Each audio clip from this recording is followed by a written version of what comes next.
Morning students, कैसे हैं आप सब। होप सो आप सब बहुत बढ़िया होंगे। ठीक है, तो आज हम चालू करने वाले हैं क्लास 9th का चैप्टर सेकेंड, न्यूट एनसीईआरटी एक्सप्लोरेशन, जो हमारा न्यू एनसीईआरटी का नाम है। इसमें हम बात करेंगे चैप्टर सेकेंड की, जिसका नाम है the cell the building blocks of the life. Cell the building blocks of the life. First chapter बेटा, जो इसका चैप्टर का, इस बुक का जो फर्स्ट चैप्टर है, उसके अंदर में आपको बेसिक नॉलेज दी गई है कि पूरे बुक में आप क्या क्या पढ़ने वाले हैं, वो सारी चीजें डिटेल में, मतलब उनके बारे में शॉर्ट समरी फर्स्ट चैप्टर में आपको दी गई है कि इस बुक के अंदर क्या क्या कंटेन है। ओके, तो आप समझ लो कि जो आपका फर्स्ट चैप्टर है साइंस का, वो बेसिकली क्या है, आपका एक समरी चैप्टर है फर्स्ट पूरे बुक का। ठीक है, जिसके अंदर आपको पूरी बुक्स में क्या क्या पढ़ने वाले, वो चैप्टर इसलिए दिया गया कि आप स्टूडेंट्स का एक इंटरेस्ट जनरेट हो। ओके, तो आज बात करेंगे हम सेकंड चैप्टर की। सेकंड चैप्टर की तरफ बढ़ते हुए हम आज बात करने वाले कि सेल। इसके अंदर देखो बेटा, इस चैप्टर के अंदर में आप ये पढ़ने वाले, पहले तो आज का जो टॉपिक है वो होगा इंट्रोडक्शन पे।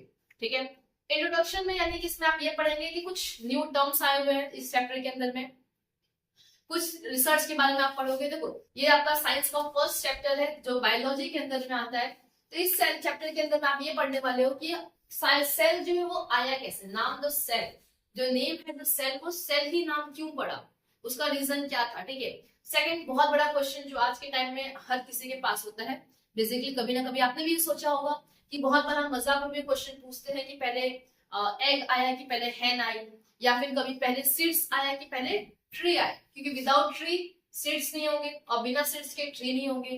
तो ये पॉसिबिलिटी कैसे हुई, ठीक है, कि पहले कौन धरती पे आया, पहले कोई ऐसा इंसान तो होगा जो पहले धरती पे आया होगा जिससे बाकी सारे इंसान बने।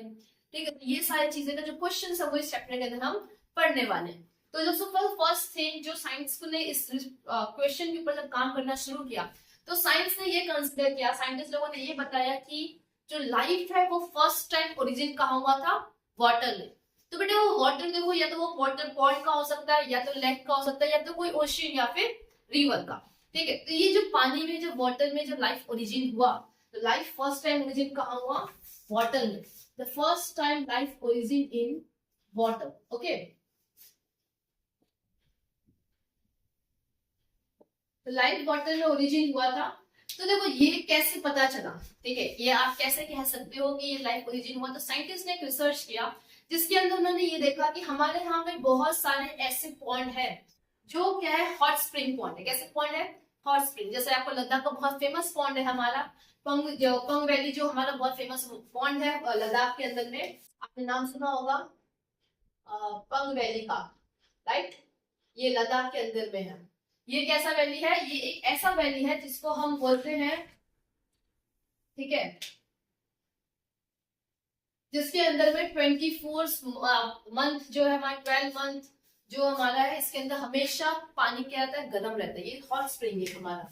ये कैसा स्प्रिंग है, हॉट स्प्रिंग वाटर है, ये हॉट स्प्रिंग वैली है, जहां पे ये कोल्ड टेम्परेचर में भी, जहां पे लद्दाख के अंदर टेम्परेचर -डिग्री में भी हो जाए, चाहे वो कितना भी ठंडा वातावरण वहां पर टेम्परेचर क्यों ना हो, इसका जो पानी है वो हमेशा हॉट ही रहता है। तो ये जो वैली है, ठीक है, इस वैली की क्या खासियत है, इसमें ऐसा क्यों है, ये बॉइलिंग पॉइंट पे क्यों रहता है। तो ये सारी चीजों पर साइंटिस्ट ने जब रिसर्च करना शुरू किया, तो उन्होंने पहला काम शुरू किया, तो लाइफ ओरिजिन कैसे हुआ। तो उन्होंने ये देखा कि ये वैली जो नॉर्मल कोल्ड टेम्परेचर में भी वो हॉट में रह रहते, इट मींस कि उसके आसपास जब उन्होंने कोल्ड टेम्परेचर पे देखा, तो उन्होंने पाया कि इसके अंदर एक ऑर्गेनिज्म पाया, ठीक है, बैक्टीरिया पाया। जो बैक्टीरिया कैसे थे, थर्मोफिलिक बैक्टीरिया थे। कैसे बैक्टीरिया थे, थर्मोफिलिक बैक्टीरिया, यानी बेटा ऐसे बैक्टीरिया जो हॉट लविंग बैक्टीरिया हो। कैसे हो, हॉट लविंग बैक्टीरिया ऐसे पाए गए जो गर्म टेम्परेचर में रहना पसंद करते हैं। ऐसे बैक्टीरिया के साथ में वहां पे जो हमारे साइंटिस्ट ने देखा, तो उन्होंने क्या किया कि इसके पॉइंट के आसपास भी जब उन्होंने सॉइल को या फिर नेचर को टेस्ट किया, तो वहां पर उन्होंने पाया कैल्शियम कार्बोनेट। क्या पाया उन्होंने, कैल्शियम कार्बोनेट, और बहुत सारे ऑर्गेनिक मटेरियल्स पाए गए, जिससे ये पता चलता है कि 3.5 बिलियन ईयर अगो, ठीक है, 3.5 बिलियन ईयर अगो वहां पर लाइफ क्या थी, एग्जिस्टेड, यानी फर्स्ट टाइम लाइफ वहां पर शायद जनरेट हुई। और ये जो बैक्टीरिया है, ये कैसे बैक्टीरिया है बेटा, यूनिसेलुलर बैक्टीरिया है। कैसे है, यूनिसेलुलर। ओके, अब आप पूछोगे, सोचोगे यूनिसेलुलर क्या होता है बेटा, तो यूनिसेलुलर उनको बता दो जिनको ना पता हो। यूनिसेलुलर बैक्टीरिया वो होते हैं ऐसे बैक्टीरिया जिनके पास सिंगल सेल होता है, जैसे हमारा अमीबा। ओके, सिर्फ उनका एक ही सेल का वो सेल कौन सा होता है, या तो न्यूक्लियस उनका, ठीक है। तो ये जो थर्मोफिलिक बैक्टीरिया थे वो कैसे थे, यूनिसेलुलर बैक्टीरिया देखो देखने को मिले थे, ठीक है। तो हमारा जो हॉट लविंग वाटर्स थे, तो यहाँ पे अगर हम बात करेंगे यूनिसेलुलर बैक्टीरिया पाए गए। कुछ एक साइंटिस्ट है हमारा, कुछ साइंटिस्ट जो हमारे ये बिरबल शैली यूनिवर्सिटी के हमारे कुछ साइंटिस्ट है, उन्होंने रिसर्च किया। उन्होंने ये सब फाइंड किया कि यहाँ पे जो उनके आसपास ये जो स्प्रिंग है, हॉट स्प्रिंग, इसके आसपास में क्या पाया गया था, कैल्शियम कार्बोनेट पाया गया था। और उन्होंने ये देखा कि यहाँ पर बहुत ज्यादा क्या है, इसके आसपास कैल्शियम कार्बोनेट बहुत ज्यादा से, मतलब कि जो तालाब है, फॉर एग्जाम्पल ये अगर हॉट स्प्रिंग का वाटर, ये हॉट क्या है, हॉट स्प्रिंग है, ठीक है, तो इसके आसपास में, ओके, इसके आसपास में, इसके सराउंडिंग में देखने को मिल रहा है क्या, कैल्शियम कार्बोनेट। क्या कंटेन है इसके आसपास, कैल्शियम कार्बोनेट, समझ में आया। और बहुत सारे अदर ऑर्गेनिक मटेरियल्स, और बहुत सारे क्या है, ऑर्गेनिक मटेरियल्स पाए गए। और ये भी देखा गया कि इसके आसपास बहुत ज्यादा एक्सट्रीम कंडीशंस है, यानी बहुत सारे हार्मफुल कंडीशंस भी हैं, और कुछ ऐसी भी चीजें हैं जो यहाँ पर सेल यानी अपने लाइफ को एक्सिस्ट करने ना दे। तो साइंटिस्ट ने सोचा कि अगर फिर भी लाइफ एग्जिस्ट हुई है, तो इट मींस उस सेल के पास में कुछ, उस ऑर्गेनिज्म के पास में कुछ तो बैरियर होगा। क्या होगा, बैरियर। तो वो बैरियर क्या होगा, वो बैरियर को नाम दिया सेल। क्या नाम दिया, सेल। यानी कि जो नाम सेल पड़ा, वो कहां से पड़ा, एक बैरियर से। यानी जो इस यानी यहाँ पे एक लिविंग ऑर्गेनिज्म, फॉर एग्जांपल अगर इस हॉट स्प्रिंग में कोई लिविंग ऑर्गेनिज्म सर्वाइव कर रहा है, तो ये बैक्टीरिया, थर्मोफिलिक बैक्टीरिया अगर यहाँ पे जी रहा है, इस सब होने के बावजूद भी उसको कोई हार्म नहीं हो रहा है, कोई नुकसान नहीं पहुंच रहा है, तो यानी इसके पास जरूर कुछ ना कुछ कोई एक मजबूत चीज है जो उसको कंट्रोल लगा के बैटरी बैरियर है, उस बैरियर को उन्होंने डिफाइन किया क्या, सेल। बात समझ में आ गई यहाँ तक। उसके बाद में उन्होंने ये बताया कि जितने भी लिविंग ऑर्गेनिजम्स हैं, सारे लिविंग ऑर्गेनिजम्स किसके बने हुए हैं, सेल के बने हुए। और living organism are made up of a cell, understood.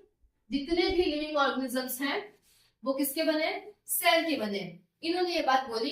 उसके बाद में बिना सेल जो हमारा क्या है, बेसिक लाइफ है। सेल कैसा है हमारा, सेल जो है वो हमारा बेसिक यूनिट ऑफ लाइफ है, यानी बिना सेल की कोई भी लाइफ एग्जिस्ट नहीं हो सकती। यानी कि जो हम इतने बड़े ह्यूमन ऑर्गेनिज्म, ह्यूमन बीइंग है, एनिमल्स हैं, उन वो भी सब क्या है, छोटे छोटे सेल से बने हुए हैं, ठीक है। आगे हम बात करेंगे जो ग्रुप ऑफ सेल है, क्या बेटा, a group of cell forms tissue, यानी कि सिमिलर ग्रुप ऑफ सेल, किसके, एक जैसे सेल्स। कैसे, a similar, a group of cell perform a similar function. क्या करते हैं वो, परफॉर्म्स सिमिलर फंक्शन। कैसे फॉर्म करते हैं, सिमिलर फंक्शन। इसी को हम क्या बोलते हैं, टिश्यू बोलते हैं। बात समझ में आ गई। तो उसके बाद उन्होंने ये बताया कि जो सेल है, सेल से क्या बनता है, टिश्यू बनता है। क्लियर। अब टिश्यू से क्या बनता है बेटा, टिश्यू से बनता है हमारा ऑर्गन। क्या बनता है, ऑर्गन बनता है। और ऑर्गन से क्या बनता है, ऑर्गन सिस्टम। क्या बनता है, ऑर्गन सिस्टम। अब देखो ऑर्गन सिस्टम क्या होता है, ऑर्गन सिस्टम यानी कि रेस्पिरेटरी सिस्टम, ठीक है, हमारा जो डाइजेस्टिव सिस्टम है, जितने सर्कुलेटरी सिस्टम है, उसे क्या ऑर्गन सिस्टम है, उनके अंदर ऑर्गन्स है। अब जैसे रेस्पिरेटरी सिस्टम की बात करें, रेस्पिरेटरी सिस्टम के अंदर में क्या है, लंग्स है, हमारा नेजल चैम्बर है, नेजल कैविटी है, ट्रैकिया है, ये सारे क्या है, ऑर्गन्स है। और ये सारे ऑर्गन्स किससे बने, छोटे छोटे टिश्यू से बने। और टिश्यूज किससे बने हुए हैं, सेल से बने हुए। यानी कि बिना सेल के ना सेल होता, ना टिश्यू बनता, ना टिश्यू से ऑर्गन बनता, ना ऑर्गन से ऑर्गन सिस्टम बनता, ना ऑर्गन सिस्टम से कोई लिविंग ऑर्गेनिज्म बनता। बात समझ में आ गई। तो ये हमारा क्या है, इस चैप्टर का इंट्रोडक्शन दिया हुआ है इतना आपको, ठीक है। तो अगला जो हमारा क्लास होने वाला है, उस क्लास में हम ये बात करेंगे कि कैसे cell, what is a cell, ठीक है, सेल क्या है, बेसिकली सेल में क्या क्या पढ़ने वाले हैं, वो सारी चीजें हम नेक्स्ट क्लास में पढ़ेंगे, ठीक है। तो आज के लिए इतना ही। Thank you and have a nice day.